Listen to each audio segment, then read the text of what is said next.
So the police shot a 13-year-old unarmed autistic kid.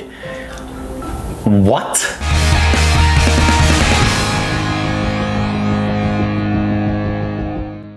Hey guys, welcome back to the Aspie World. My name is Dan. I have autism, ADHD, OCD and dyslexia, and I make weekly videos on this type of content. So if you're new around here and you'd like to learn more about those subjects, remember to hit that subscribe button by clicking that notification bell.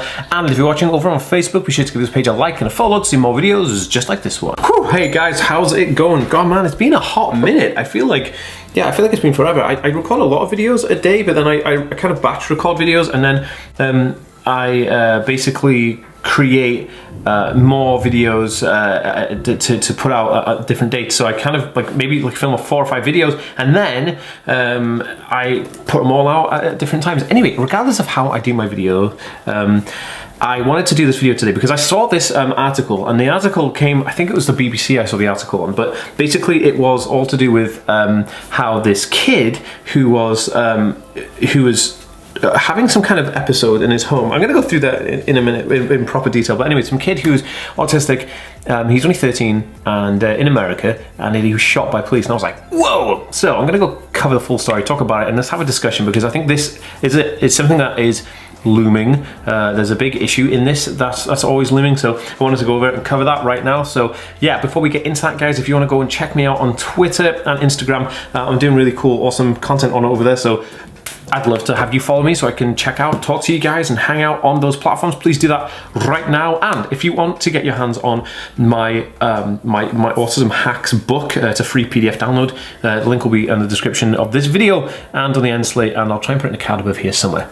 All right, let's get on with it. Okay, guys, so the story goes like this. In Utah, in America, I don't know what part of Utah, it just says Utah in the articles, a mum was dealing with her kid who is 13 years old, and he has a diagnosis of Asperger's syndrome, which we all know is just autism spectrum disorder for anybody who kind of has those blurred lines between autism and Asperger's syndrome. There is no difference. It's the same thing. It was just a nomenclature change that actually happened in 2013 when the DSM, which is the way that people identify and diagnose autism and other kind of neurological conditions, changed the naming to just cover everything in autism spectrum disorder. So now, the young boy at this time was with his mother, and his mother had been out of work for a while, I think, or a couple of years, and so their routine was that she'd be home with him.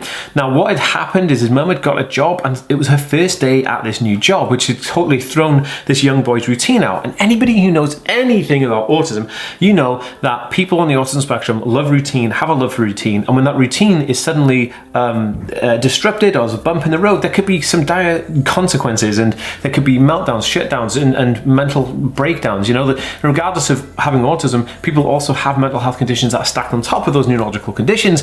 So you can see where we're going with this. So in an attempt to kind of try and normalize the situation, the mother was trying to reason with the child, but he was having some kind of mental health episode as well as an autism meltdown, and she got worried and scared and needed assistance from her local law authorities to just help contain the emotional outcry from her son, because obviously a single mother, you know, what are you going to do at the end of the day? So she phones the law enforcement, which are the police officers. She says, hey, can you come to my home? I need some help from my son. He's a bit out of control, but he's unarmed, he has special needs, there's no weapon on him, and he's just, you know, I just need you guys to help me kind of like refrain him from doing any damage to himself or whatever. So the police turn up, and then the mum was like, hey, he's outside. They kind of chase the kid outside of the house. Then they chase him like down the street, as far as I'm aware. Then the mum hears the police telling the kid to get down on the floor. You know, like they do this, get down on the floor, get down on the floor. And then she hears gunshots. And then, you know, she's hysterical, and there's all this thing. So the kid doesn't die. So the kid didn't die. This young boy didn't die. Thank goodness. But the real issue here is the fact that the police shot and injured this kid who was 13, who was completely unarmed. Now, the police did say that they didn't know if he had a weapon on him or not, because some reports came in that he was threatening the police with a weapon, which potentially could be bogus. I don't know much, because the police aren't saying too much about it, and the parent of this child has said her side of the story, but the police are still kind of a bit like, you know, all over the place, but they have to be, because there's lots of red tape everywhere. But the fact of the matter is, when you tell a law authority that you have a child on the spectrum and you need help with it, they should be able to understand that this is a mental health and a neurological condition episode, that they should be able to attend it properly and accurately and know what they're doing, because a lack of training in those areas could result in dire consequences, like shooting a kid who is, you know, just needed some help rather than needed to be disabled. You know, like you're not trying to disarm this kid, they're just trying to, you know, calm him down and help his mother because she's a single mother. Now, the kid has actually some severe injuries. He has, I think they got his bladder, his colon, his liver and his shoulder were hit with bullets, which is absolutely horrific for anybody to go through. But this leads me on to thinking, like, there is a complete lack of understanding for the autism community within the wider public service population. So, you know, if you think about it, in the UK, 40% of all doctors, like physicians or GPs, they don't have any background training in autism. So it's like, well, how are you supposed to be treating people, you know, with all types of conditions when you don't even understand some of the most, you know, fundamental ones? Like, autism affects 1 in 100 people in the UK as a diagnosis, and probably impacts the life of like 1 in 40 people. When you look at the United States of America, it's 1 in 60 people that have an autism diagnosis, and it's going to be like 1 in like 30 or something that will be affected or impacted by it, which is fascinating. But I think we need more education around this, because this poor kid is just one example of how the Utah police didn't respond properly to this situation. You know, that could have spiraled way out of control. I mean, I'm just lucky that this kid didn't die. You know, I think we're all kind of, you know, thanking God that this kid didn't die under the you know, the pressure and whatever else was going on. But actively saying that, like, you know, my kid has autism and he's having an issue, looks like it wasn't enough. That wasn't enough to prepare the police officers for what was going on, and it was just a bit unusual, you know. And I don't know.